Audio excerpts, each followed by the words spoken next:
Við getum loksins komist í gang. Það ætlaðum að skoða gömlu próf. Þessi próf sem þarna inni í prófbankanum eru á álíka sniði eins og prófið í ár. Ekki alveg sömu spurningar. Ég alltaf að reyna að vera frumlegur í spurningagerð, en ég vil ekki að fólk treysta á það að ég búi til spurningar á ákveðnu tagi, þó þið geta óhjákvæmilega fundið eitthvað ákveðið mynstur í þeim spurningum sem eru þarna. Allavega þá það hollt og gott að skoða prófspurningar. Þannig að skoðum hérna þessi fyrstu dæmi, þetta fjallar tilda tímaflækju og við erum að reyna að telja hversu margar umferðir við förum hérna í gegn. Hvað segjum við fyrstu líkjuna? Stakka, já.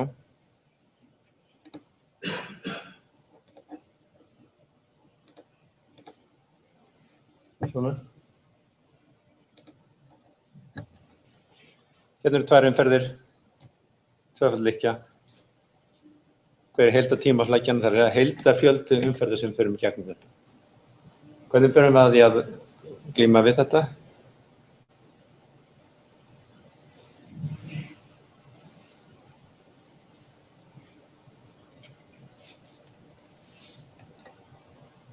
Almennt talað þá þurfum við að telja hversu oft þú komst inn í innumferðina.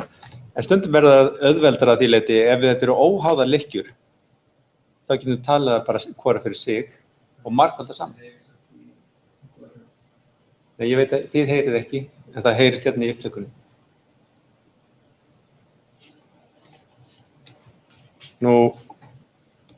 Hvað segir með fyrri lykkjuna? Hversu oft förum við gegnum hérna?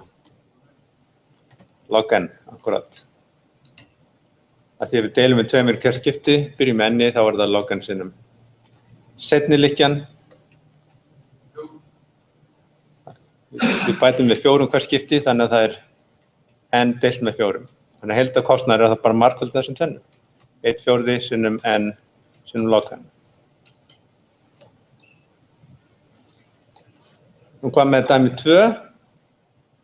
Hérna ættum við að geta beitt rauninni sömu aðferð. Þetta aðskildar lykkjur. Hvað haldið að kostnaðurinn sé?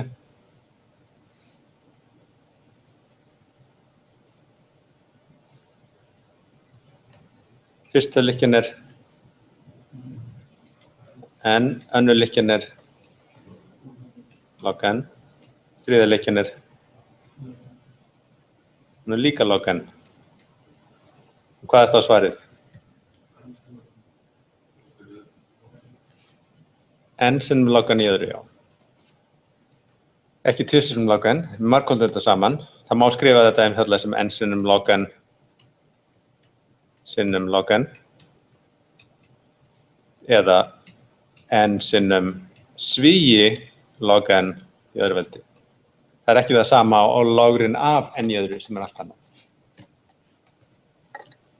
Alright, síðasta lykkjan, þar erum við með aðeins flóknara, vegna þess að hérna þetta ekki óháðar lykkjur, heldur þetta þar háðar.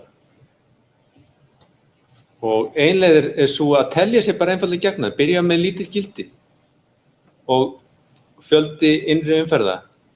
Þannig að ef við byrjum með n til dæmis jafnt á 1, þá fáum við út fjöldan 0. Ég reyndi að gera þetta bara eftir minni, en myndum þurfa að rekja okkur í gegnum það til þess að athuga hvaða gildi koma við sögu. 3, það hérna 2. Og það vegna þess að þegar n jafnt á 3, þá förum við fyrst í gegnum y jafnt á 0 og þar getur j jafnt á 1 og j verið jafnt á 2 og svo förum við gildið y jafnt á 1. Þar eina sem gildir þar þegar j jafnt á 2. Þetta eru þeir 3 innri umferðir sem við framkvæmum. Næst þegar að n jafnt á 4, þá svarið hérna 3. Fyrir ekki, þetta var 3. Þetta hérna á 6.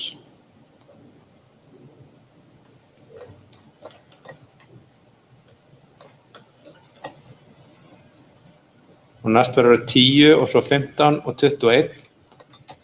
Og þá maður farin að sjá þetta mynstur. Og við getum séð að við erum raunin að taka helminginn af þessum mögulegum uppferðum. Þannig að heildarkostnaðurinn raunin summa frá 0 upp í n-1 af y. Þessa summu ættum við öll að þekkja vel og elska. Nákvæma gildi hérna n þar af valið 2 sem n sinnum n-1 deilt með 2. En það tilda jafnt og einfaldlega n í öðru deilt með 2. Þannig að þetta væri einfaldasta svarið þá að svara þessu hér.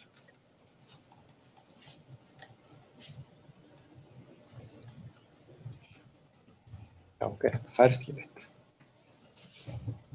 Vá. Ég voru að vera duglegur að strokka í dag.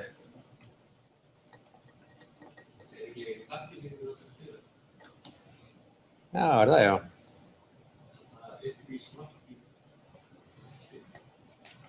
Smartling.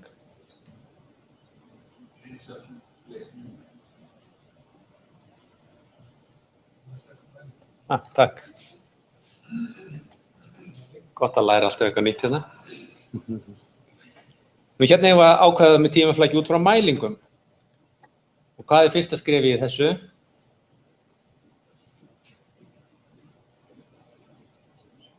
Við fáum hérna 4 mælingar. Okkur gefið þetta eigi að vera tímaflæki af þessu formi hérna.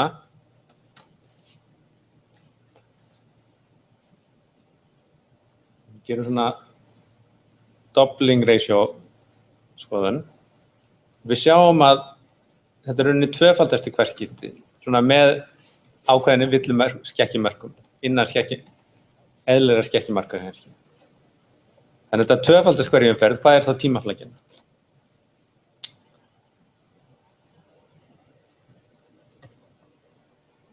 Hér er málið að við erum líka í hvert skipti þá fjórfaldum við hins vegar inntækið.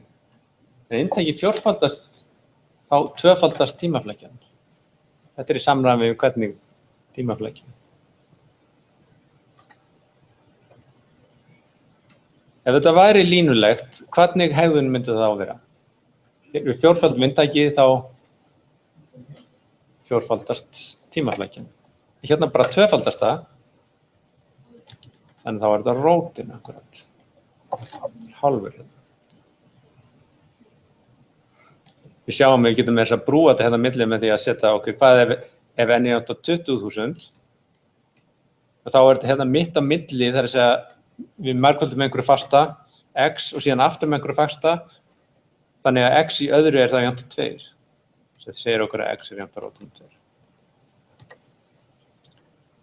Alright, þetta er þá tímaflækjan á þessu formi. Nú þurfum við bara að finna gildið a, hvernig finnum við að því? Þá dugir bara stinga inn fyrir eitt ákveði gildi, til dæmis 10.000, segja ok, a sinnum 10.000 hálfu, sem er þá a er jafnt og 100. Það á að vera jafnt og þessi tímaflækja hérna. En byrjuðu eins og tímaflækjan. Við erum rauninni að segja, tímaflækja segir rauninni til fjölda aðgerða, ekki hérna fjölda sekúndna. Þannig að þetta á að segja til hver heildarfjöldi aðgerða sem við framkvæmdur þegar við erum með 10.000 stök. Og hvað voru margar aðgerðir framkvæmdar hérna?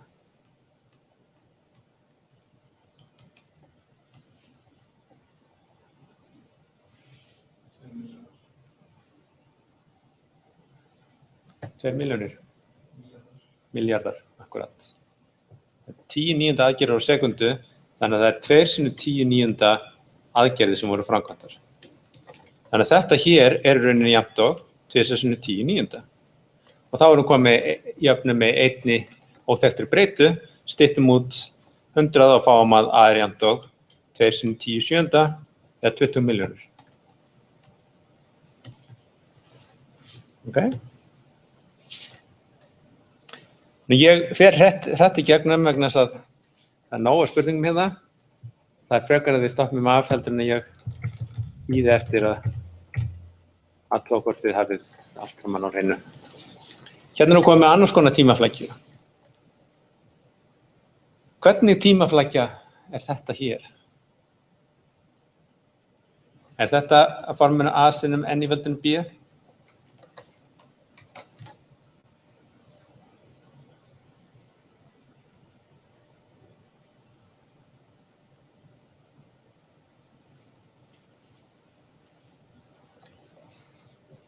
Nei, þá ég vil skoða hvað gerist ef við tvöföldum ennið. Hérna breytist það hratt vegna þess að við það bara bæta einu staki við ennið og tvöfaldast það. Tvöfaldast hér, bætum við öðru staki tvöfaldast, bætum við öðru staki tvöfaldast. Hvernig tímaflækki það þá?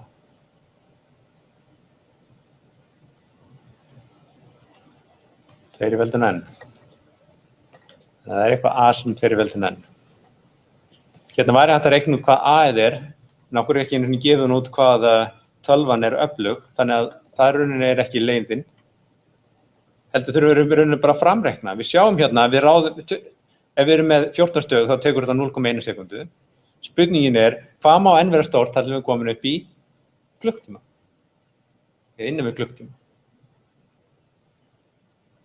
Þið getur náttúrulega prófað að tvöfalda, sjá hvað þetta tekur langa tíma. Það má gera þetta fljótlega í höndunum. Í fyrsta lagi þá þurfum við hérna að færa úr klukkustundum yfir í sekundur. Þetta sama mæleiningu. Og 1 klukkustund hvað margar sekundur? 3600. Þannig að við ætlum að leyfa okkur að fara upp í 3600 sekundur og byrjum í 0,1 sekundu. Sem þýðir að tíminn má 36.000 faldast. Ekki satt? Og þannig að fyrir hverja tvöföldun, fjöldi tvöfaldana, 2 sinnum 2 sinnum 2, þetta k-sinnum, má vera það bil 36.000. Þess að 2 í veldinu k á vera það bil 36.000. Hvað þá k? Nú getið þið náttúrulega vasareikni, þið eigi ekki að þurfa að nota vasareikni neitt að þessu. Þið getið gert þetta allt í höndunum. Hvaða veldi af tveimur þetta?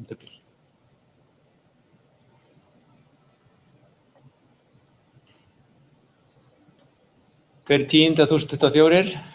Hvað 32?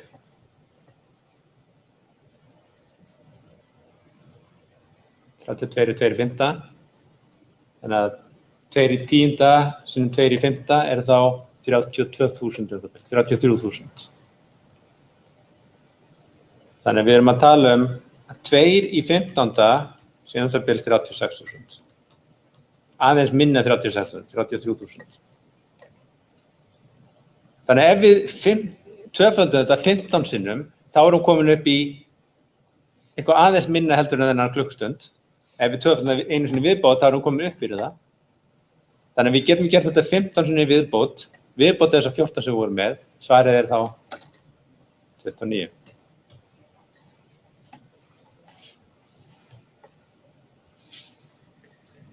Nú það að gera að prófa að sjá svona dæmi vegna þess að því ofta sem maður gerir svona því auðveldar að vera allt saman. Alright. Nú þá komum við önnur konar tímaflækja. Hérna okkur gefum kóði og við segjum til hver tímaflækjan á þessu kóða. Við fáum hérna 6 möguleika hérna fyrir neðan. Hvert af þessu lýsir þessu best?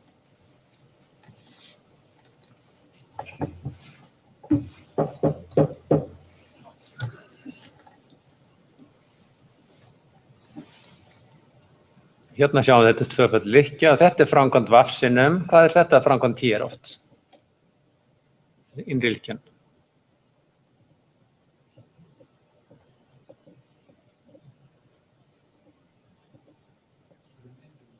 Já, innri. Hversu marga granna, akkurat, sko. En ef það er svona hnút vaff hérna, hversu marga aðra hnúta hann tengist. Það er greinilega minni en n. Við kallum þetta gráðan á hnútnum. Táknum stundum með deg af vaff. Við sjáum líka að þetta það er sama á fjöldi leggja sem liggja að hnútum. Þannig við erum að telja leggi. Við teljum þessa leggi sem liggja að vaff, svo teljum við legginu sem liggja að öðrum hnútum svo framvegis. Hvað teljum við hvernig legg oft?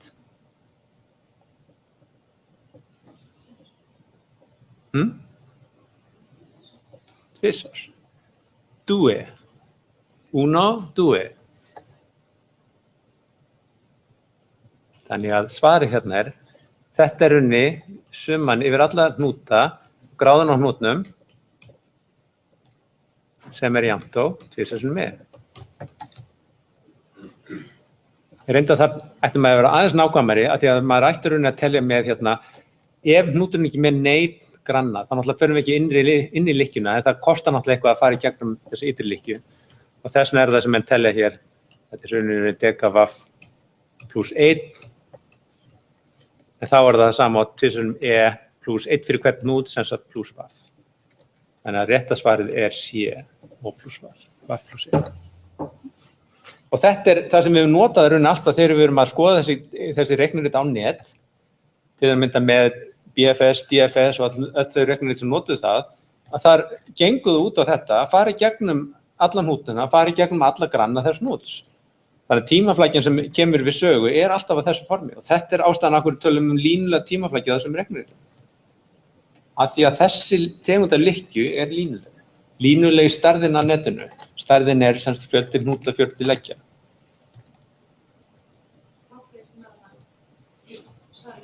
Já.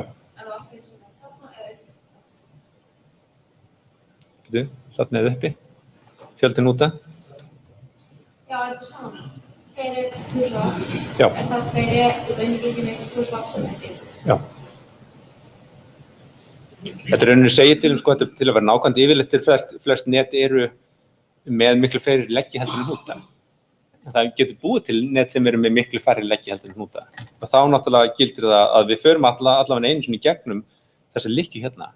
Þannig að kostnaðurinn verða aldrei minni heldur en vaff í þeim tilfellum. Þess vegna er þetta nákvæmur ritháttur. Já.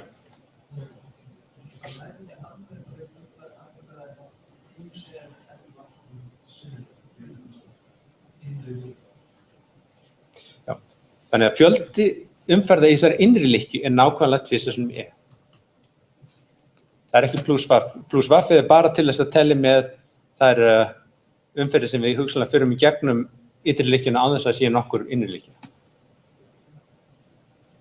En það er lykilatriði til að átta sig á hverju fjöldi umferði hérna í innri lykkjunni er 2 sinnum e. Það er vegna þess að við erum akkurat að telja hérna summuna af öllum hnútunum yfir allar gráðurnar. Við erum að telja hvaða er margir leggir þeim liggja á honum. Sem þýðir, ef við gerum þetta yfir allar hnútana, þá erum við að telja hvern legg nákvæmlega 2 sinni.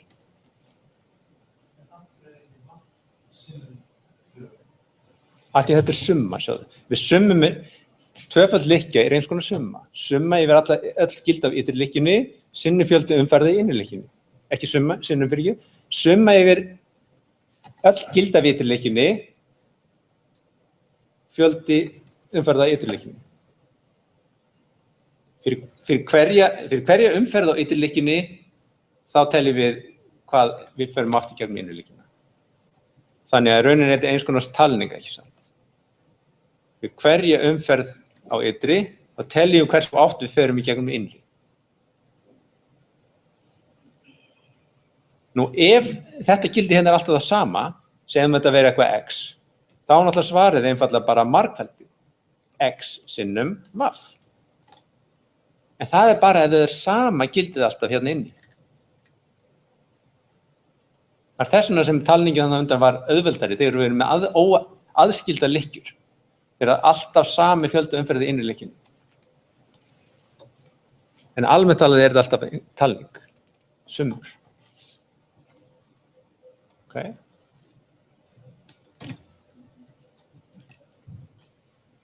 All right. Eiginleikar insertion sort. Hérna hef ég átt að reyna að skrifa sko in place. Það var aðeins mann ónákvæmni. Þetta átti ekki að skiljast þannig að það mætti ekki nota neina auka breytu. Og allar aðferðir nota náttúrulega einhver teljara, eins og i og vaff og svona. En það er engin auka gildisnótt að nota. Jú, þú ert að nota eitt gildi kannski til að framkvæma swap eða exchange, en ekkert fyrir utan það. In place var raunir skilgreint að vera mestalega O af log n pláss sem hann notaði. Allavega, hvað er svarið? Insertion sort, er það in place? Yes. N log n tímaflækja. Come on, muni ekki eftir þessu. Er þið á hreinu? Ha? Hugsaði ekki þetta alltaf daga? Nei, það er enn í öðru. Er það stöðu aðferð? Já. Er það línlega tíma rauðu fylki? Línlega tíma rauðu fylki? Já, af því að rauninni þú finnur réttan stað fyrir hver stak og ef stakið er að koma það réttan stað þá gerur bara eitt samanburð fyrir það stak. En samanburð, þannig svarið er já. Voilà. All right. Rúlar, union find. Nú hérna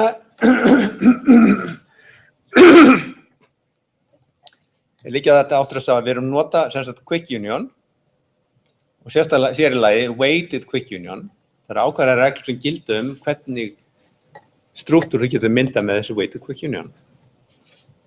Það fyrst að gera er nú kannski að reyna að tekna upp svona mynd af þessu. Gera þetta myndrænt, við sjáum að 0 er hérna 1 tengist í 0, 2 tengist í 0, 3 tengist í 0, 4 tengist í 1, 5 tengist í 1, 6 tengist í 2, 7 tengist í 4. Þannig þetta er tréð sem myndast við þetta. Hvað getum við sagt út frá þessu tré, bara með að horfa á þetta tré? Í hvaða röð geta aðferðinni verið framkvæmdar?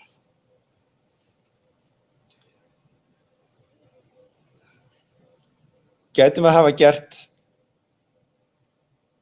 0, 1 á undan 1, 4?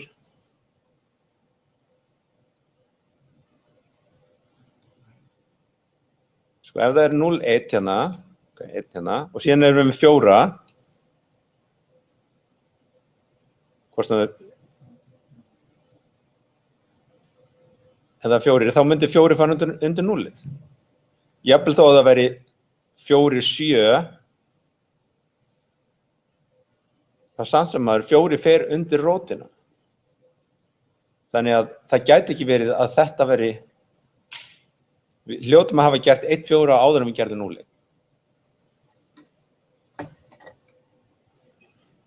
All right.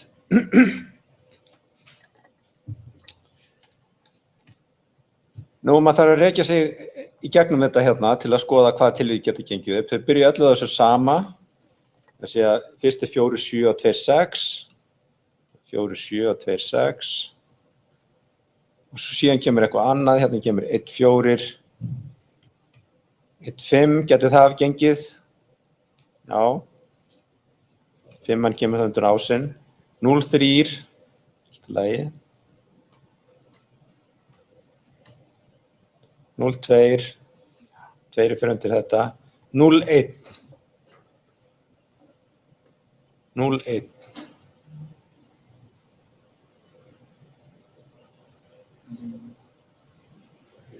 Glemdi ég að gera eitthvað? Já, hvað erum við 4, 3 hérna þetta? 2, 6, 1, 4. Já, 1, 4, ég tengt neður. Þá vill að segja mér. Ok, 1, 4. Bakka hérna aðeins tilbaka. Við vorum búin að gera þetta hérna og núna ger ég 1, 4. Ok, 1 er svo stak. Hvernig er það framkvæmt? Fyrir ekki?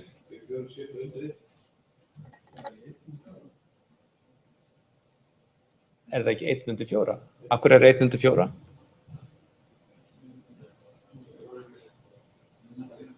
Af því að minna tréð fer undir stærra tréð. Þannig að 1 myndi fara undir 4. Þannig að þetta gæti ekki hafa gerst svona að þetta hafi myndað þetta hér. Þannig að strax hérna getum við átt okkur á því að þetta er ekki að ganga upp. Þannig að þetta er ekki valmöguleiki.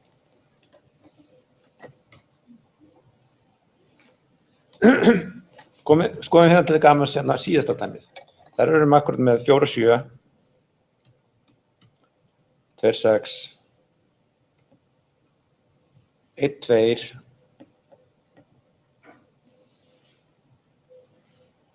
1, 2. 1, 2. 1 myndi það fara undir 2, eða ekki? Þannig að það gæti ekki orðið svona. Þetta er útrúlega. Ops, hvað gerir núna?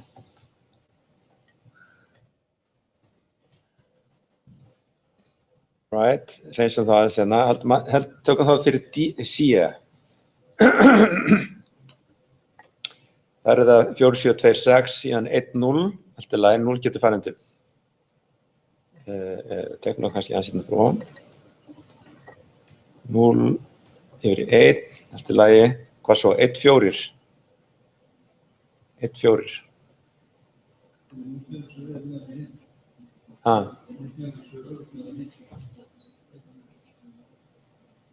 Nei, 1 fyrir neðan 0.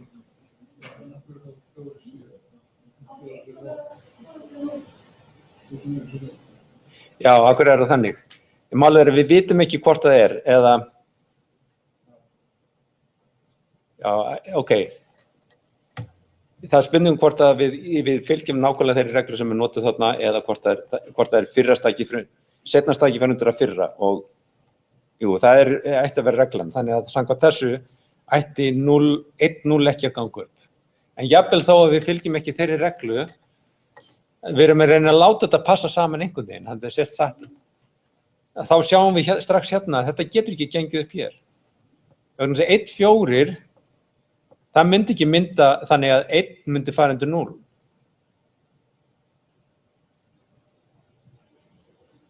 Eða 4 myndi fara undir 1, ekki satt. Við myndum að láta 4 fara undir rótina. Þetta gæti ekki litið eins og þetta sé 2 leggir í röð, eins og þetta er sýnt hér á þessari mynd. Þannig að þetta feilar hérna, eða hefði ekki feilað hérna strax. Nú sem bendur okkur á að það þá lið B sem eina sem gilda og við getum rúlað í gegnum það og sé að já, þetta gengur allt saman upp, þetta hefði getið gerst. Já, ok.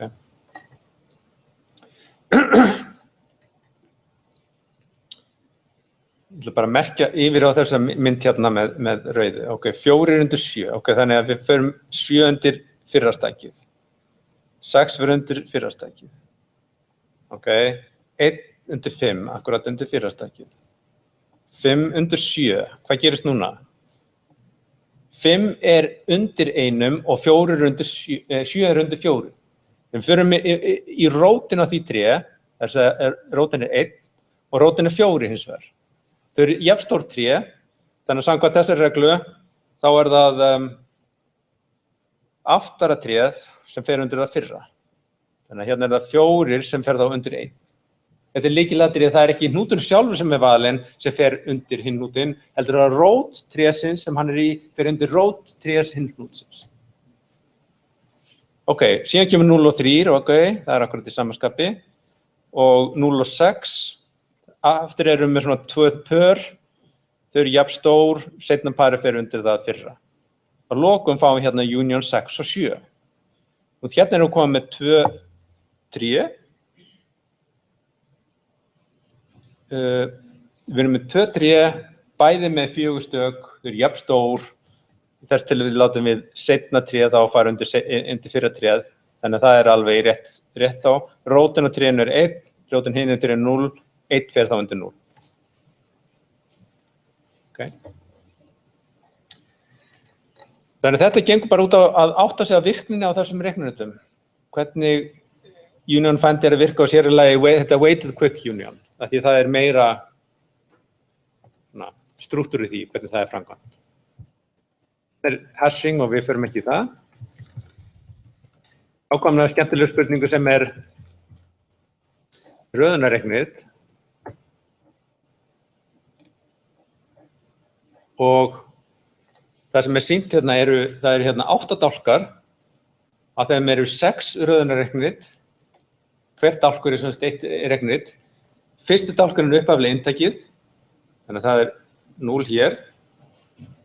Og aftursti dálkurinn raðað úttakið. Það gildið 1. Svo vantar hérna inn í listan sem greinilega var bætt við í miðjuprófið eitthvað að ein aðferð viðbóð sem heap sort.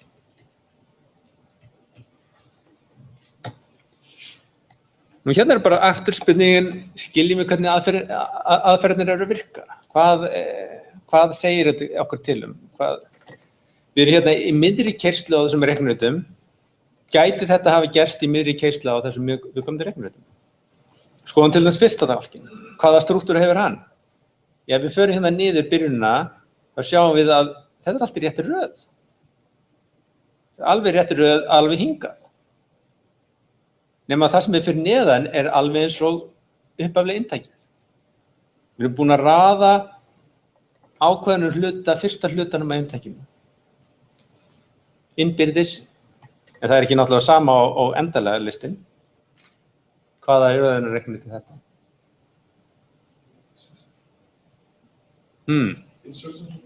Insertion sort, akkurat. 3, þá er það búið. Skoðum við aftasta til dæmis. Hvaða strúktúr fáum við hérna? Cos, LFI, arc, lin, mat, mol, geomai, orf. Sjáðu einhver strúktúr. Þetta eitthvað skilt í hvernig hérna hvernig upphaflega inntækinu? Cos það sama, en hin stökin mismunandi. Öll þessi 4 mismunandi.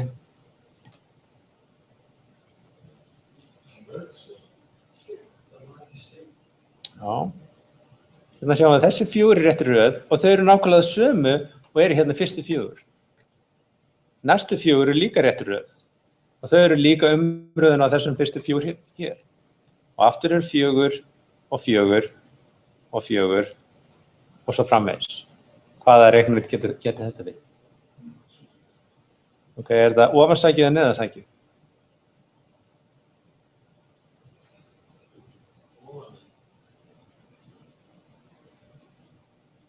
Annarkvort. Nei, það er neðansækið. Bottom up. Við sameinum hérna, við byrjum með einstaka fylki og sameinum þau í tveggjastaka fylki. Sem tökum við þau og sameinum þau í 4 staka. Sameinum þau í 8 staka. Meðan að top down, það ræðst á annan helminginn, klárar hann áður en að fyrir að ráðast á hinn helminginn. Og síðan skeytir þau saman. Þannig að þetta hérna er neðansækið. Ok, hvað fleira? Næsta hérna eftir. Arc, artse, þetta allt í réttu röð, bara alla leiðina hingað.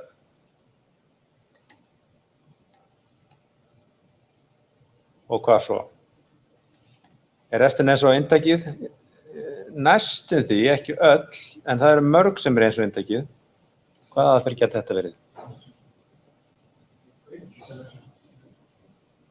Quick, sagði einhver? Hvað segirðu? Af hverju? Já. Það getur fyrir að sjá að þessi stök ekki bara í réttri röð, heldur þetta nákvæmlega stökin sem hérna í úttækinu. Hún er búin að velja öll fyrstu stökin.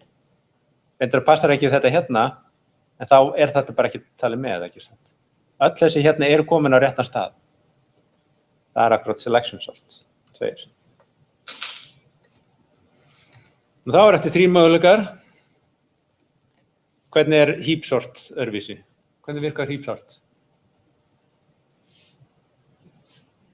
Fyrst býr til hrúgu, síðan tekur úr hrúgunni til að setja á réttan stað. Hvernig hrúga það? Minni eða max hrúga?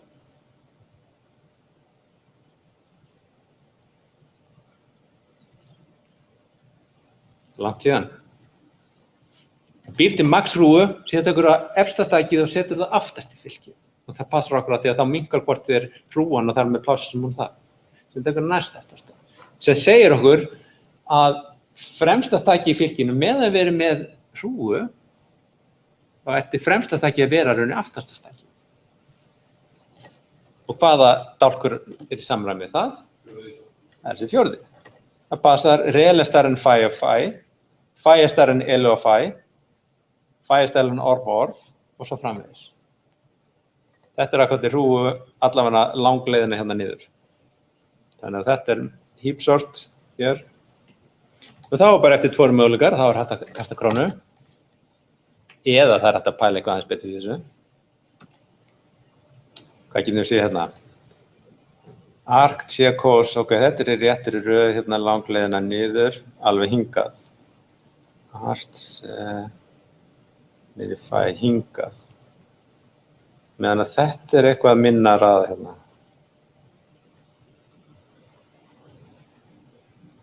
En samt svona pör af stökum sem rauðu. Tökum hinn dálkinn. Þetta eitthvað lítið raðið hérna, sjáðu þið. Art, C. Smá bútar sem kannski raðaðir.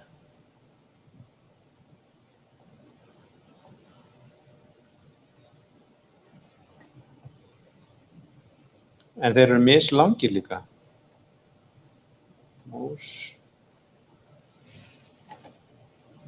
Hvað í samræmi við þetta getur þetta verið?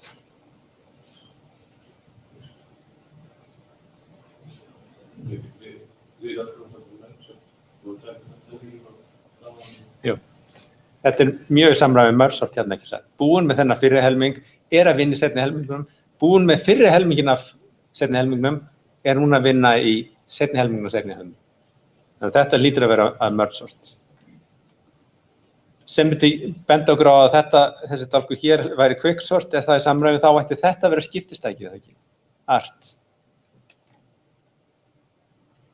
Það ekki?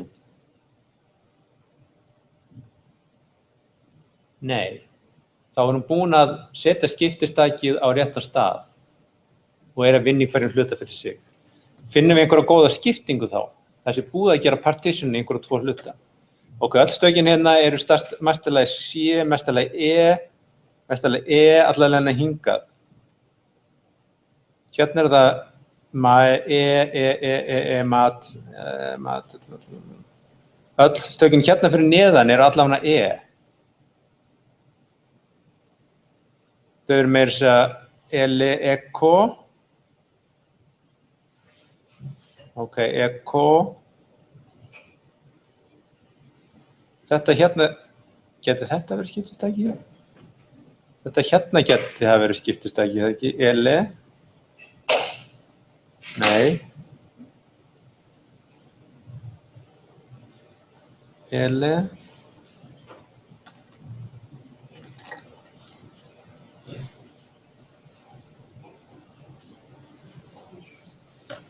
Þetta hérna hingað, Kos. Kos geti það verið skiptistæki, það ekki? En svo öll stökin hérna fyrir neðan eru stærri en heldur en kos. Öll stökin, nei, það passar ekki heldur.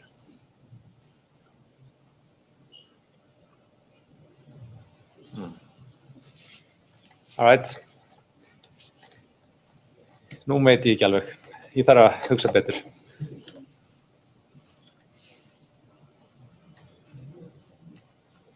Tökum næstu.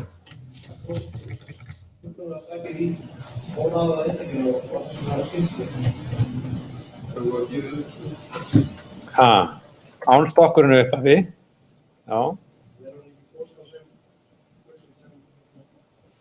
Þá myndum vel að kos sem skiptistak. Já, alveg rétt, já. Það er rétt. Þá ættum við að vera hérna með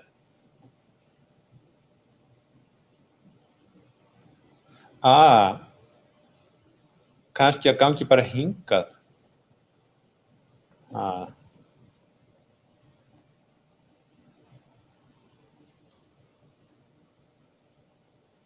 Það sé bara hér. Ég geti það verið þetta, já. Þetta er alveg rétt. Þetta skiptistækið og það geti hafa að splitta þið bara hingað. Af því að kos getur farið sitt hvoru megin við. Og HM eru fyrir framan. Þetta er þá ekki í réttum stað hérna. Þá hlýtur að vera á miðjum þessi fyrstu fasa að byrja að fara að gera þessi skiptingu.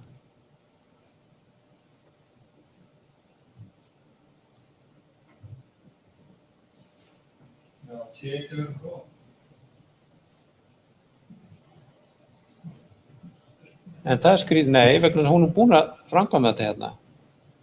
Ég er ekki að sjá hvernig þetta er að virka. Kos. Af hverju er þá eð hérna? Það er það sem ég skil ekki.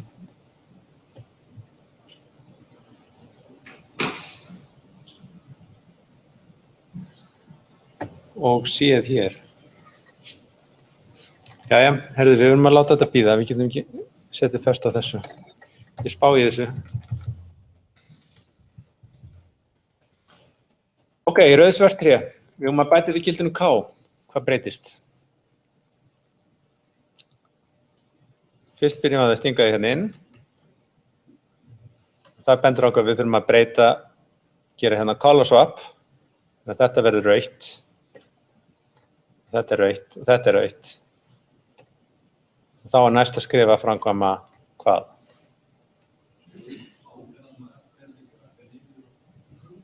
Akkurat. Við gemum rotate á þetta hérna, vinstri rotate á F. Þannig við fáum þá S, X, H, F, A, B, A. Það er illa að skrifa það mér. H, G kemur hér, K kemur hér. Og svo er einhverju rauðir leggir hérna. Hvað eru rauðir leggir? S og H, F og G, A og B. Þá gerum við hvernig? Þá gerum við hægri snúning hérna á S-ið. Þannig að þá fáum við H-ið kemur hérna upp, S-ið kemur hingað, X-ið er ennþá hérna. Við fáum F-ið hér áfram, B-ið hér og A-ið hér. Hvað verður G og K? Jú, K kemur hér, G er áfram á sama stað og nú erum við með þessa rauðan, þennan rauðan og þennan rauðan. Já, color flip á H-in, þá situr þetta eftir sem lokatré. Ok.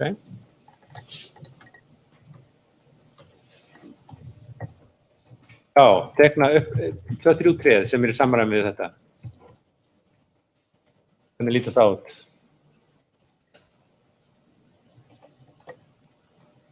Tökum bara þá sem eru tengdir saman með rauðum legg, þeir verði í sama hnút og eftir setjum við komum til tré. Þannig að þá tréð með rótina FS, hnútina AB, GH, X. Allt er sömt.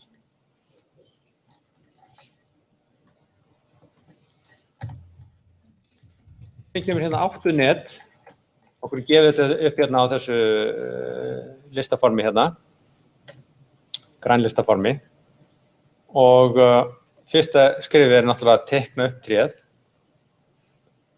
Látum 0 verið hérna. Og 0 tengist yfir 1.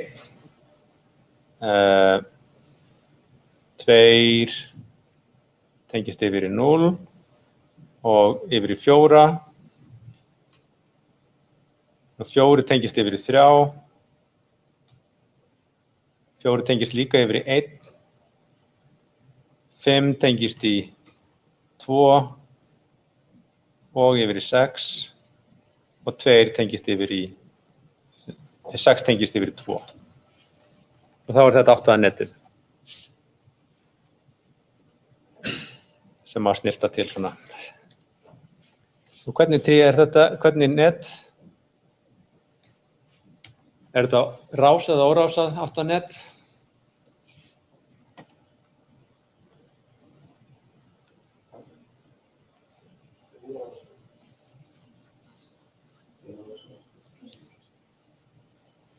Þetta er órásað. Það er engin átturás í þessu neti. Nú, síðan að ég var að gera DFS post-order reikningu. Hvað er nú það? Það fylgjum við DFS og prentum hnútana þegar við ljúkum í þá.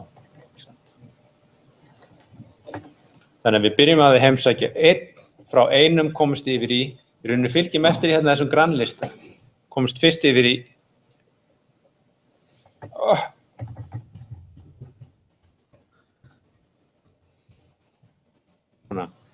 frá 0 komist yfir í 1. Frá 1 komist ekki neitt og þar með er 1 fyrstur hnútur sem er kláraður. Þess vegna er 1 fyrstur hérna. í þessu post-order. Hvað gerist næst?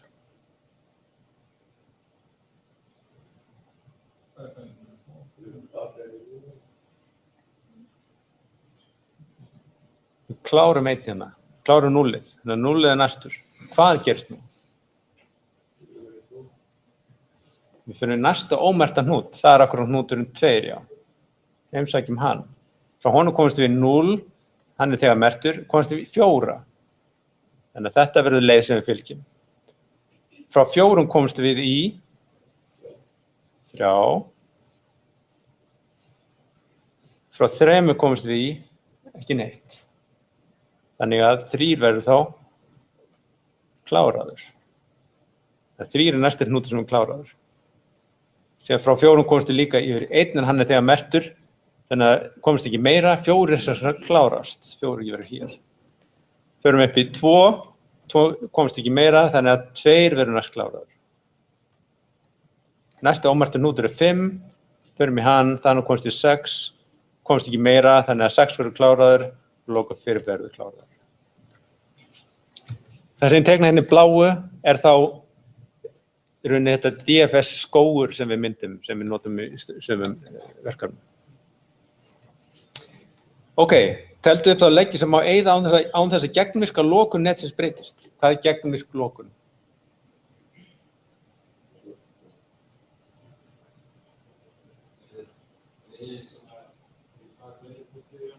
Já, erum safna af öllum leiðum sem getur komist frá A yfir B. En til að mynda, gegnvirka lokun inniheldur eins konar net, til að mynda frá 6 yfir 1. Af hverju? Að því þú kemst frá 6 gegnum 2, gegnum 0, gegnum 1. Og svo framvegis. Hvaða leggi hérna má eyða án þess að það breytist nokkuð?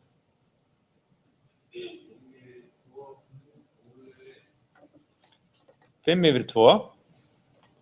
Þú komist áfram frá 5 yfir 2 með því að fara í gegnum 6. 0 yfir 1. Við komist frá 2 gegnum 1, hvort sem fyrir gegnum 0 eða gegnum 4. Eina vandamálið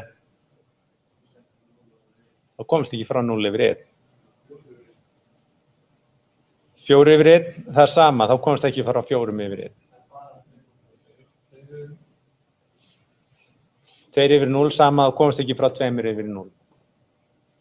Það er bara þessi leggur 5 yfir 2.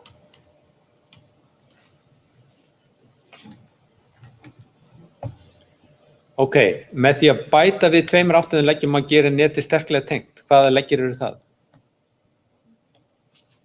Svona breyta aftur í upphaflega netið.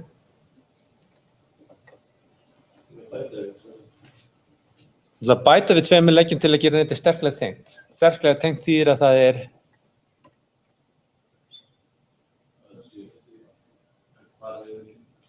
já, það er hægt að fara frá hvaða hnút yfir hvaða annan hnút.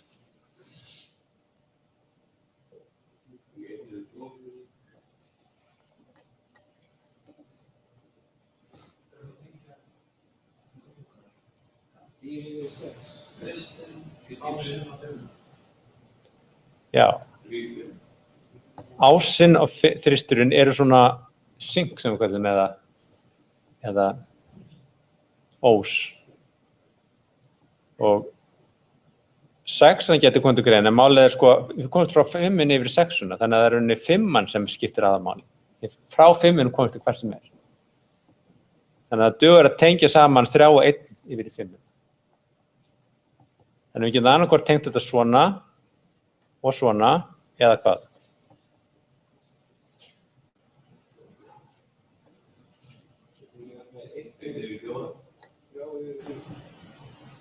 Akkurat, við getum sleppt þessum hérna legg, það setti staðinn þennan hérna legg.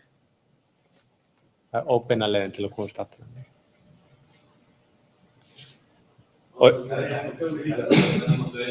Já, það mátti vera 1 og 4. Það mátti 1 og 2 þess vegna líka. Það raunni í hvaða annan hnút sem er. Nema 0. Ok. Þetta allt með þessi net.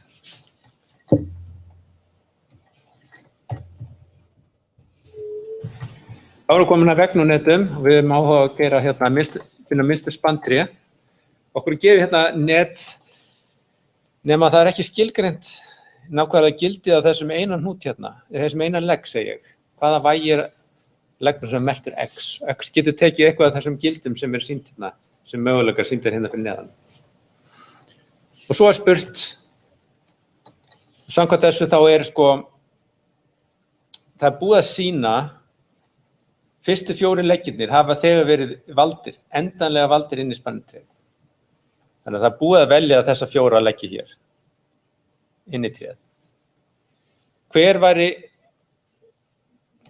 Hvaða gildum x taka þannig að sá leggur væri næstur inn í spannið? Og þá mun á hvernig krúskal virkar. Gæti hugsanlega tekið nokkuð gildi.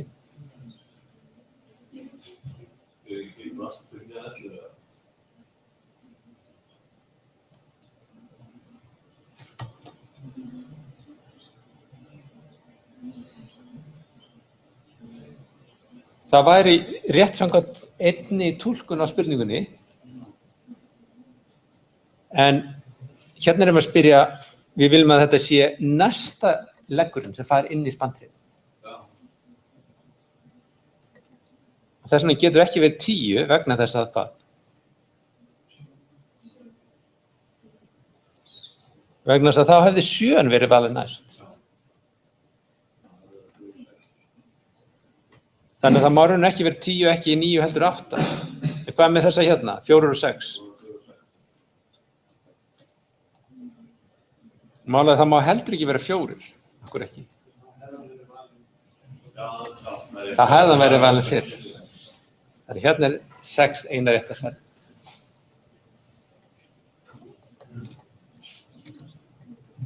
Ok, næsta spurning var snerur hvaða gildi getur að tekið þannig að hann sé valið næst hérna með aðferð prim. Ég verður að reyna að vanda maður næst því það er hægt að miskilja svona spurningu að næst valin, þar sem næstu umferð þá á leggurinn x að vera valin að aðferð prims. Hvaða gildi getur hann þá tekið?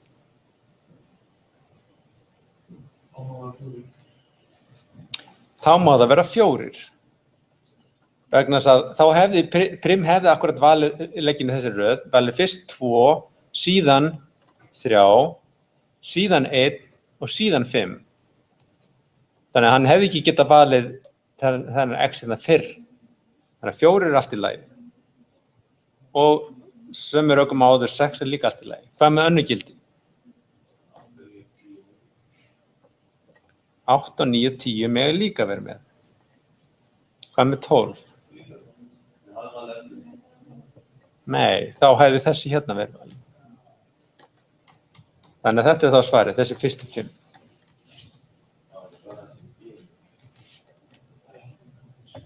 Síðasta spurning segir síðan hvaða gildi getur x tekið þannig að leggurinn 3 yfir 6, þessi merkti með x-i, hann verði valin einhver tíma seinna í keyslunni. Hvort það er fyrir næstu umferð eða einhverju af þeim umferðum sem koma þá eftir.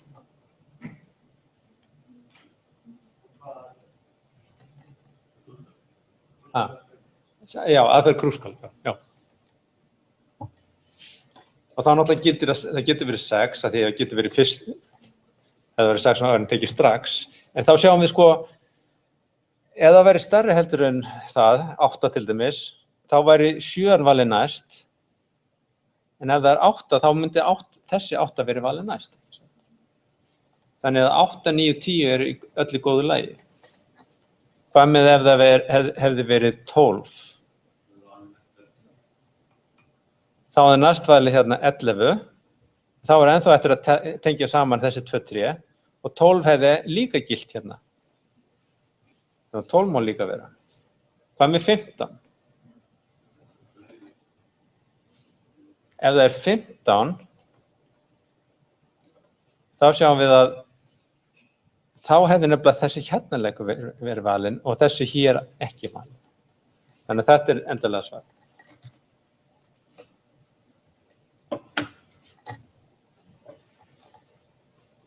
All right. Það akkurat að sömu ástæðu að því það var gefið að þú hafðir valið fyrst þessa fyrstu 4. Þá hefðir verið búin að velja 4 áður.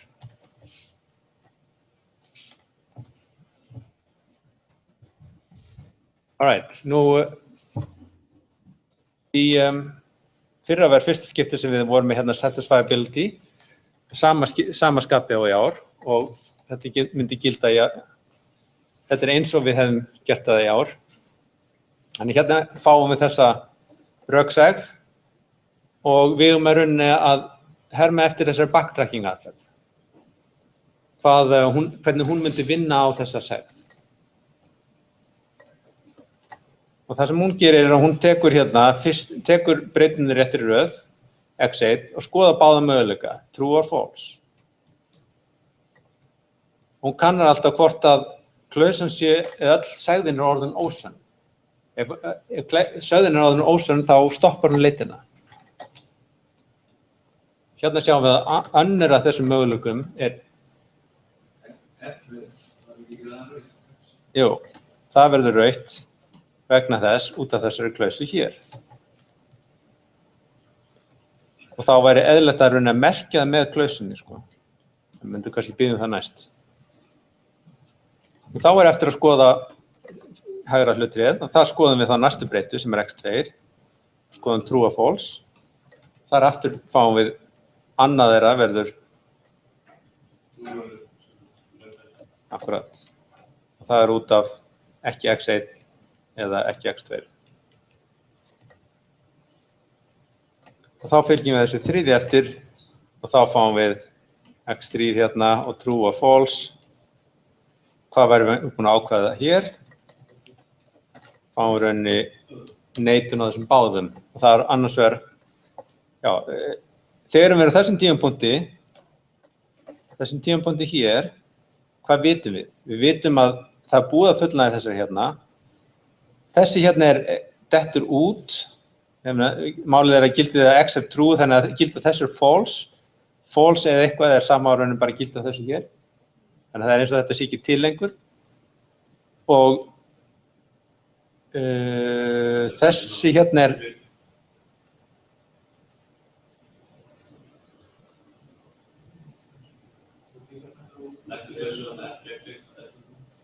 Hérna er... þessi er akkurat, þetta er þessu líka dottið út og þessi hérna hefur dottið út. Þannig að eftir situr bara þessi eina klausa hér. Nei, þessi klausa er alveg farin, við erum búin að fullnægja þessu hérna. Eftir sita þessar 2 klausur.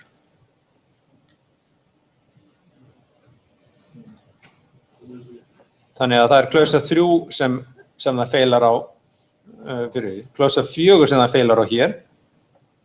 x2 eða ekki x3 og klausa 3 sem það feilar á hér. Þannig að þetta væri þetta heildar leitartreði sem við færum í gegnum. Okay.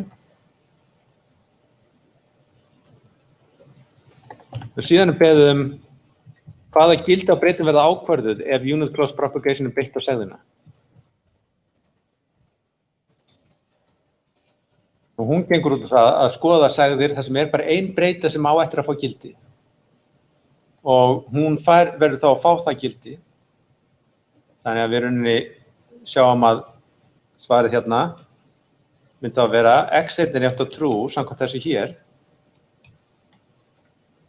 Þar með þetta false og dettur út, þetta false og dettur út. En þar með ákvarðast gilda þessu hérna. x2 verður jafnt á false. Þar með er þessu orðin fullnægð, þessi hérna dettur út, þessi dettur út. Eftir gildir þá þetta hér og þetta rauninni segir að, rauninni getur að hvort sem getur verið, vegna þess að samkvæmt þessu yrði að vera true og samkvæmt þessu yrði að vera false. Þannig að málið er að þessar 2 eru búin að fá endanleg gildi.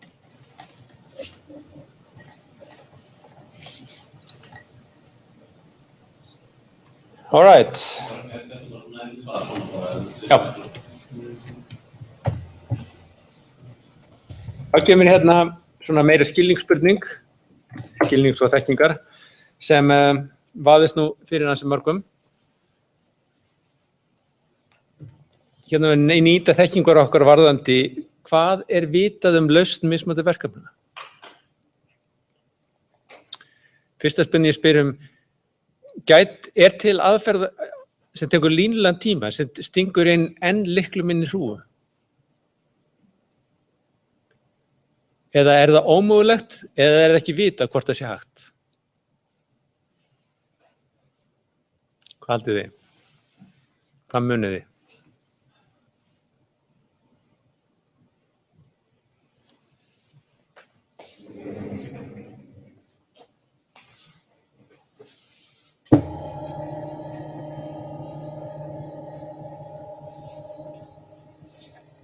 Engin svar.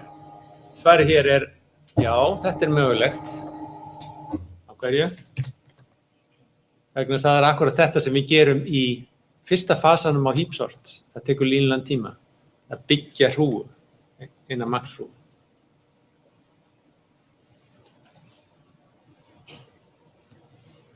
En þetta, stinga enn litlu minni tvílitatrí. Það hægt eða útilokað?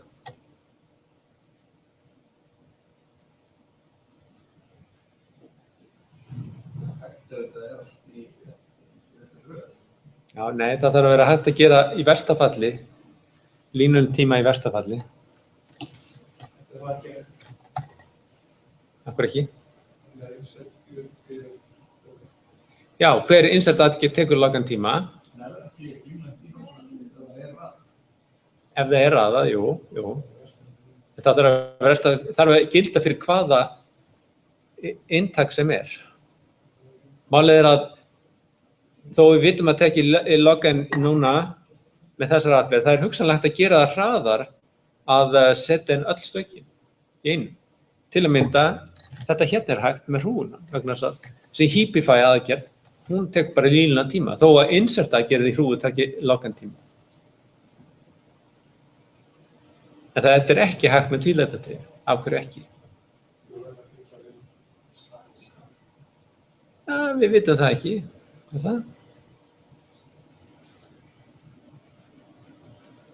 Það hefur með röðun að gera.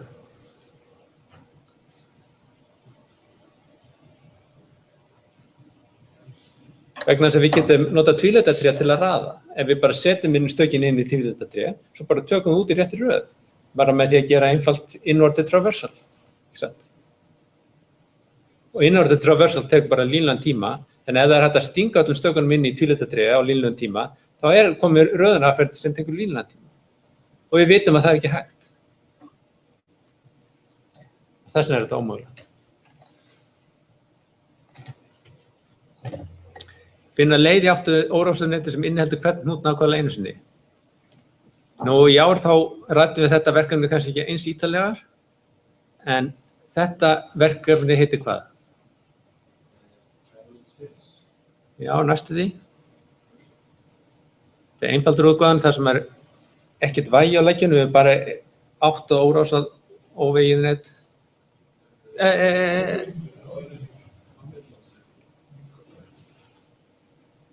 Hérna erum við Hamilton rásjá. Jú, en þetta hérna málið að þetta 8 órásað net. Þannig að þetta dag. Og þessi spurning á eiginlega ekkert við hérna vegna þess að það hægt að leysa þetta við fjöllum þarna styrstu leiðir í netum.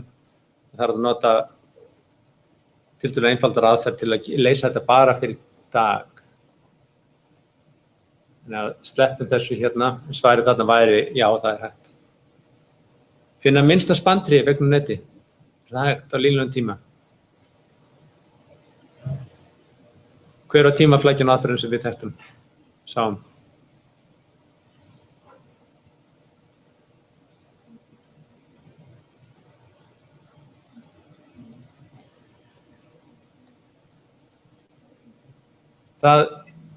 Sú aðferð tekur aðeins meira en línulegan tíma og það er ekki vita hvort þetta sé hægt að gera þetta á línulegum tíma. Þannig að svarið hérna ekki vita.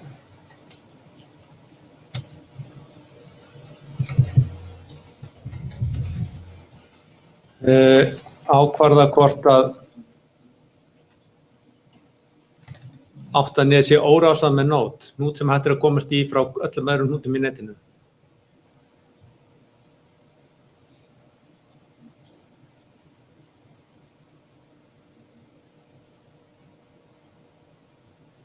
Það kom við sögu hérna í þessu síðasta skilaverkefni, en þetta auðvelt að gera þegar að því þetta órásað, getum við byrjað að tékka því og síðan getum við einfaldlega þá athugað hvort að gráða viðkomandi hnúts inngráðan sé jafnt og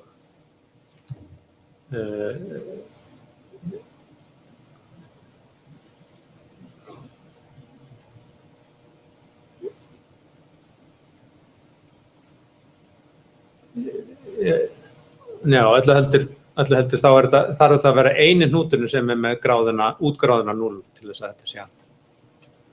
Því allir hnútarnir þurfa að komast inn í þennan hnút, þannig að allir hinir hnútarnir verða það með útgráðuna, positív útgráðu. Þannig við þurfum ekki einu svona að finna þessa topological sort. Það dugur að hvort það sé bara eitt slíkur hnútur. Hvort til séu 3 stök með summuna 0 í gefnu fylgi heiltölum. Nú þetta það sem við kallum 3 samverkefni. Við fjalla aðeins það. Svarið hér já, það hægt.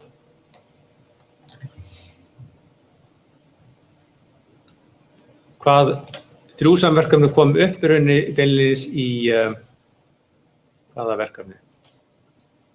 Kom við sögu hérna í S2.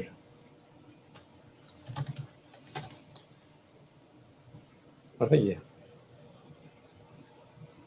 Það tengdist því, við ræddum svona ritanir milli verkefna og við sáum og við ræddum það að það finna 3 stök í röð. Verkefnið í S2 var að finna 4 stök sem liggja á beinni línu.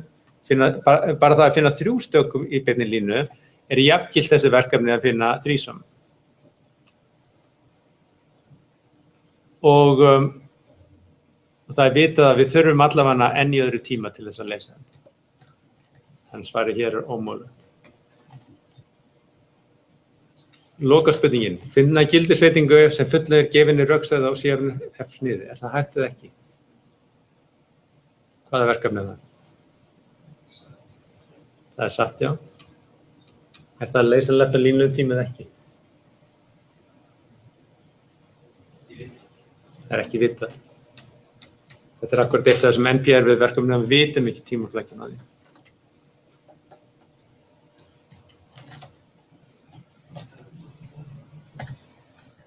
All right. Það var ein forritunarspurning. Endurkvæmt stef í tvílitatré. Okkur semst gefið svona tvílitatré og ákveðin lykill og við eigum að eyða úr trénu öllum hnútum sem hafa viðkomandi lykill. Lykill sem minna en eða jafnt þetta gildi. Það minna jafnt eða minna en. Smaller than, sem minna en þetta gildi. Þannig að við til dæmis köllum á þetta með gildinu 13 og við erum með neti sem heldur hérna 15 og 12, eða segjum 10 og 11, 12, 14. Og þá ættum við að skila hérna tilbaka fyrir 15, 21, 14.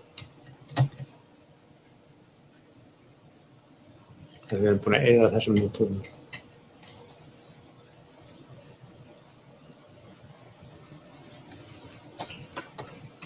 Nú, hvernig förum við að því að leysa þetta? Það hérna gefið upp, þetta verður svona endurkvæmt kall hérna sem gefur ákveðin hnút og þennan lykil áfram og það kalla á að skila breytt tré, það sem er búið að eyða þessum viðkomandi hnútum. Og fyrsta skrifið í öllum svona aðferðum hvað?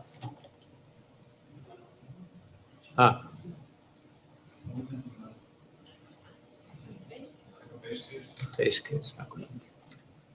If, hvað? T er jafnt á null. Þá hvað?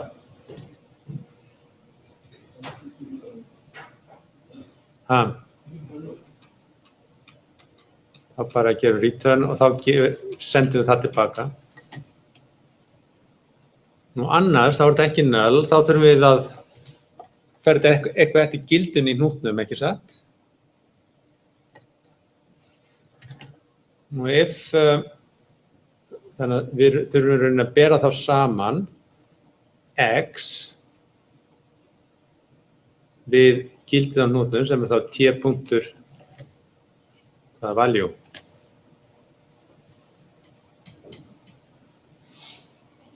Ja, t-punktur key, það kemur það kallað.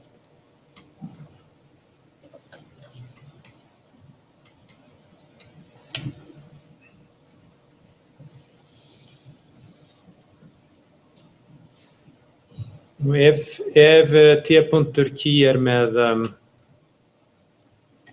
hvernig myndi lítið? Svo hérna t-punktur key minni þetta. Þannig að þá viljum við henda rauninu öllu sem hér og kalla bara endurkvæmt á þetta part hérna. Nota þá útkomu.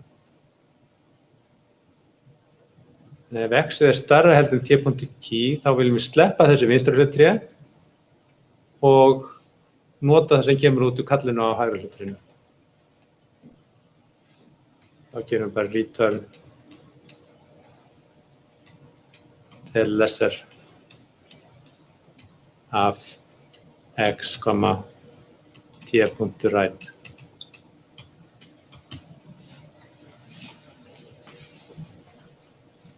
Og annars þá gerum við hvað? Annars þá erum við með gildi eins og hérna í þessari hnút hér. Þá vitum við að þetta gildi stærra en jafnt þetta gildi. Þannig að við ætlum að halda þessu gildi og það erum við ætlum að halda gildinu í hægra hlutrinu, óbreyttu. En við getum hugsanlega þurft að breyta eitthvað í vinstra hlutrinu.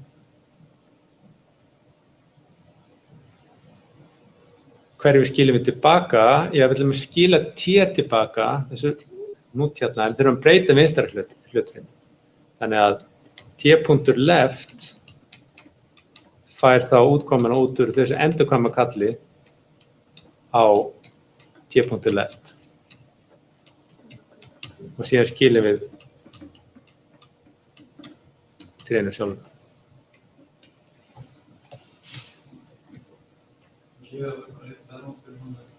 Hvað segirðu? Nei, við gefum stig hérna.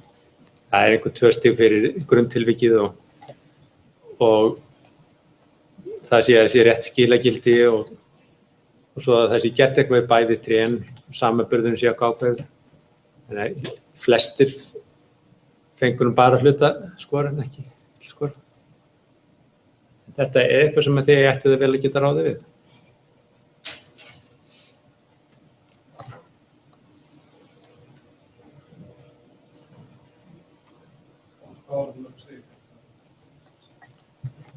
Þetta 10%.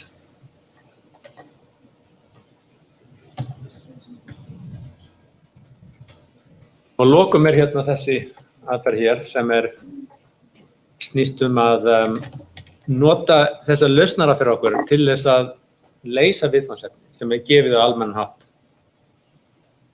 Hérna okkur gefið það röðu fylki, einhver mismunandi röðu fylki, þau eru innbyrðis röðuð, en röðum þeirra getur verið hvernig sem og nú ætlum við að athuga hvort sé til stak sem birtist í öllum fylkinum. Eitthvað stak sem birtist í öllum. Ef við vissum hvað stakið var, þá getum bara gert leit í hverju fylki fyrir sig. En eins og við ætlum að gera svona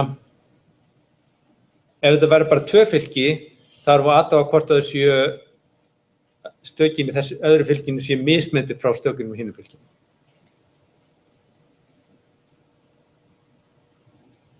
Hérna eru mismunandi lausnaraðferðir sem hægt að beita. Hérna viljum við geta gert þetta á þessum tíma hér, n sem log k, en það gefur nú töluverð stiga að leysa þetta bara n log n tíma. Það er mikilvægt að bæði, náttúrulega lykilatriði að vera með góða lausn, en síðan mikilvægt að vera með skýra lýsingu á því. Og lengd lýsingar er yfirleitt ekki góðu mælikvarði á hversu skýrt það er. Sjáðu einhverja lausn til á þessu? Hvað verður einfaldasta lausn aðferðin, svona óháð tímaflækju?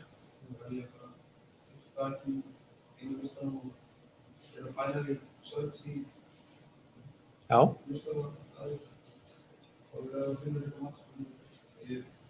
Akkurat. Þannig að þú raunir ferð í gegnum fyrsta listan og skoðar öll þau stök og reynir að fletta þeim upp í hinu listanum. Hvað er þá heildarkostnaður við það?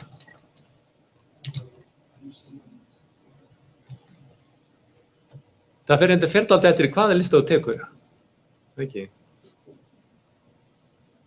Þegar þú vilt helst taka stysta listan. Ef þú tekur lengsta listan, þá er kannski eyða miklum tíma í að stysta listan. Þannig fyrir hvert stak eins og stutta lista, það stóð ekki að þeir væru jafn stóru, sko. Þú tekur bara hvert af þessum og flettir þeim upp í þessum hérna. Hvað kostar mikið að fletta upp í hverju fyrir sig? Það kallast log n, það er log af fjölda staka en það er nokkurn veginn sami vaxtarhæð á log n. Þú ert með k svona lista, þannig að það þá margfaldast saman. En síðan þarf það að fara í gegnum öll þessu stök hérna. Hvað eru mörg stök í þessum minnsta lista?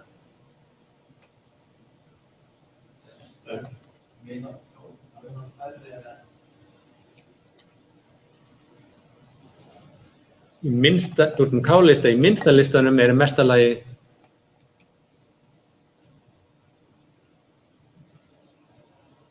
come on. Það eru k mismunandi listar. Í minnsta listan eru mestalagi n deilt með k stök. Það er lykilatriði. Þá verður raunin margfald þessu þrennu. Þetta sinnum þetta sinnum þetta. Ok. Þú ert með, segjum að sért með 1000 stök. Það eru 10 listar. Það er ekkert sem segir hvað er mörg stök í hvernig lista fyrir sig. En hvað er minnsti listi stór? Samtals n stök, já. Ok. Það stendur hérna. Það kemur nægilega skýrt fram, þó ég hef ekki sagt það. Það er samtals n stök. Þannig að minnsti listin er þá með n deilt með k. Þannig að það er þá fjöldi staka hér, sem er fjöldi lista sínum kostnað til að leita í hverju lista, samtals n deilt með k sínum log n. Sem sagt n sínum log n. Og þetta er góð lausn svo lengi sem við tryggjum það að við veljum hérna stysta listan. Þess að annars getum við ekki garanterað þennan kostnað. Ef við tegum til lengsta listan geti verið til þess bara n deilt með 2. Þú ert samt að leita í gegnum k-lista og nota þennan log n tíma. Og þá ertu með heildarkostnað upp á n sinnum k sinnum log n, sem er meira heldur þú vilt leggja. Hvernig veistu hvaða listi er stystur? Bara telur. Þetta er gefið sem fylki og farðu nú lengdin á fylkinu með.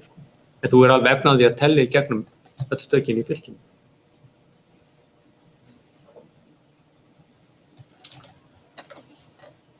Alright, þetta er eina aðferð og eins og segja, hún fer mjög langt ef maður gerir hana vel. Önnur aðferð sem væri rauninni mjög einföld væri að merkja bara hvert stak með þeim lista sem það er í og gera síðan sort á öll stökin og athuga síðan hvort að það sé eitthvað stak sem birtist þá í réttri röð í þessu runu, sem birtist kásinum, já. Þú getur fyrst eitt duplikatum úr hverju lista, síðan getur við gert þessa heildarröðun og rúlla í gegnum eins og við gerum með dupl eða unique. Við þurfum náttúrulega að auka pláss að því við þurfum að bæta þessum merkingum. Ég man ekki eftir að það beinlínis hafa sagt þetta, eða kannski menn hafi gert það. Það ekki enn að fara í gegnum öll stökin. Já.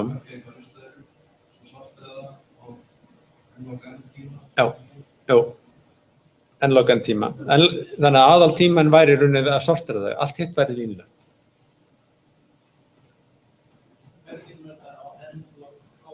Hvernig gerum við n-log k tíma? Hvað fyrir það mikið fyrir n-log n? Þú ekki hlutaskotið fyrir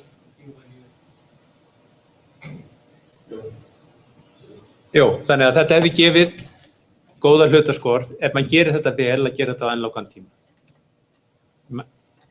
Þetta er þetta bara 6%, þannig að eða samtals 8%, en það samt hefði gefið allavega 6%. 6 af 8. Reyndar hefði þetta kannski mátt gilda meira en það voru flestir í erfiðleikum með það, þannig að það kannski hefði ekki komið neitt betur út. En hvernig má gera þetta á betri tíma? Það sem má gera er að taka þessi lista, með K-lista, og mynda einfaldlega bara hrúgu. Sko, þetta eru röðu fylki, það getur. Og við einfaldlega bara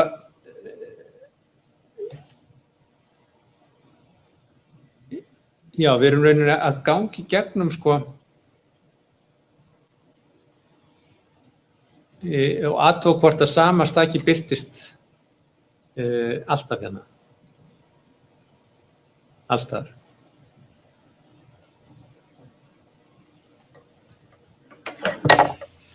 Þannig að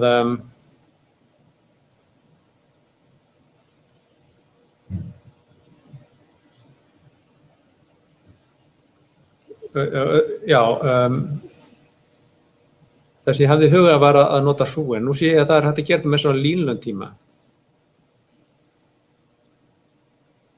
Hvernig þá? Málið er að þegar maður er kominn, sko, við byrjum kannski á staki númer 3 hérna, förum við í gegnum einn listan, förum að staki gegnum 3,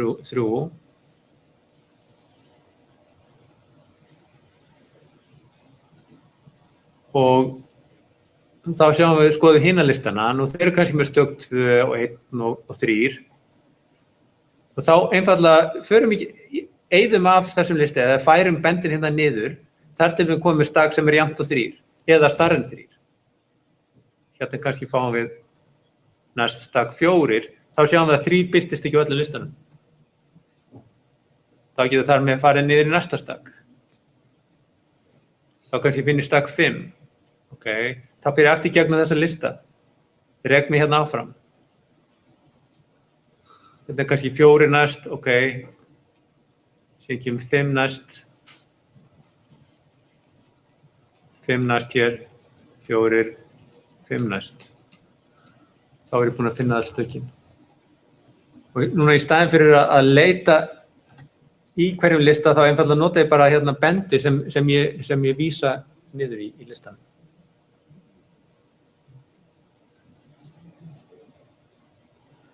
Og heildarkostnaður, þá þarf maður að vanda sig aðeins hvernig maður lýsir þessum heildarkostnaði, en að því að við færum bara að benda niður fyrir hvert stak sem við erum að bera saman,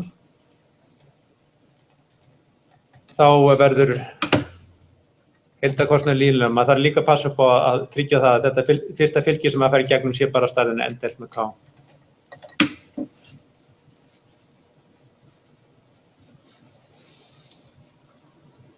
Já. Það er nú K. Hvað segirðu? Þetta er nú K að. Nei, þetta var með þess að línulega þess, sko. Heildina bara línulega. En það sem hægt er að gera, hugmyndin með að nota n-log k var að hérna, vera með hrúgu sem inniheldur fremsta stakið sem eftir á hverjum lista fyrir sig. Og þá getur maður fundið minnsta gildið þar og eitt því af, ég myndi þurfa að lýsa þess aðeins betur.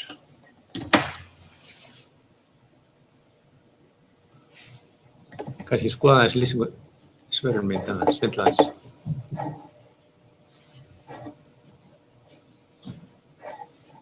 Ég ekki með Dropboxi þannig. Heyrðu, þetta allavega ein mögulega lausn að þessu. Nokkra mögulega lausnir.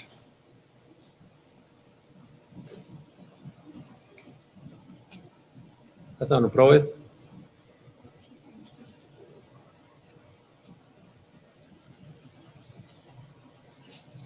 Einhverjar spurningar viðbót? Já. Hver tímaflækja reikningsins og hversu mikið aukapláss þarf það? Það ætti að vera tiltölulega sjálfgefið að maður skilur hvað maður er að lýsa. Það má koma með blaðið prófið þegar. Jú, það má koma með blaðið prófið. Hverju sem er það? Það má vera hverju sem er, já. Skrifa svona hæfilegum stafastærð.